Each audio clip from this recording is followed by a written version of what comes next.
দেখেন এই যে বালতি বইরা পানি দিয়া এটি ধোয়া হচ্ছে। এতে তাহলে কত ময়লা দেখেন, ময়লার বিকল্প নাই, খালি ময়লা। এখানে এত পরিমাণে ময়লা। ভিডিওটা শেয়ার করে দিবেন যাতে আরও মানুষ দেখতে পারে, ভালো মন্দ জিনিস দেখেন যাতে কিনা খাইতে পারে। একদম ঘরোয়াভাবে প্রস্তুত করা হয়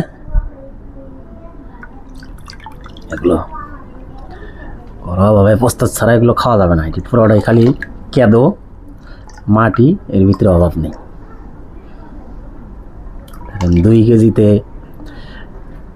2 কেজি রাঁধুনি মশলা দিয়ে প্রায় 300 গ্রাম, আধা কেজির মতো কেদো বের হবে।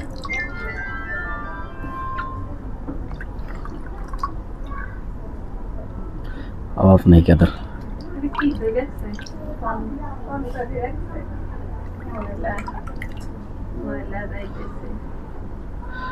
খালি ময়লা, ময়লা ছাড়া এর মধ্যে কিছুই নেই।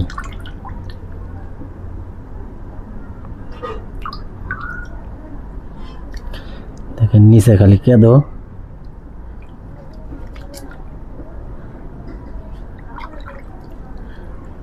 খালি কেদো। এইখানে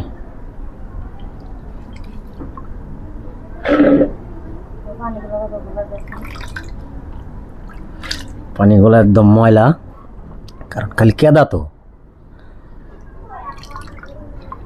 যাদের ভালো লাগলে নিয়েন, খারাপ হলে আমারে মাল রিটার্ন দিবেন।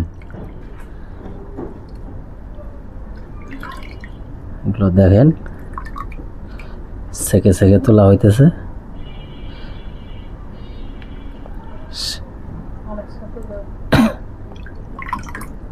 দানাগুলো একদম ছোট, এই জন্য আরো এর মধ্যে কেদাটা বেশি থাকে।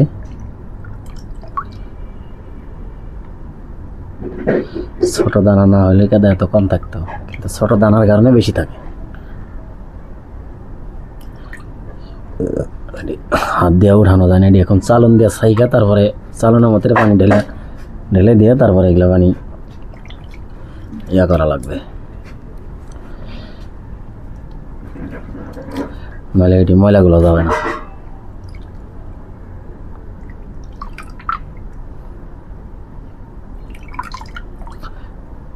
শেষে দেখবেন আর একটা ভিডিও দেবো, দেখবেন এতে কি বাইরে হয়, কতগুলো ময়লা বাইরেছে, এটাও দেখাবো।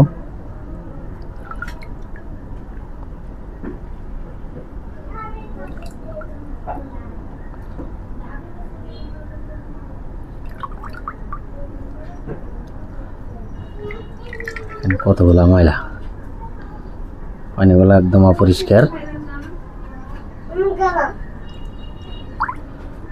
পানিগুলো একদম অপরিষ্কার।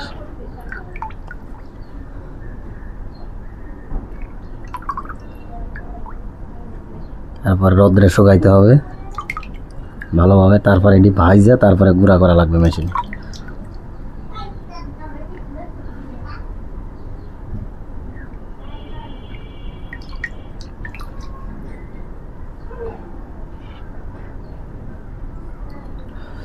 সব কাদাগুলা নিচে যায় ধরা হয়েছে।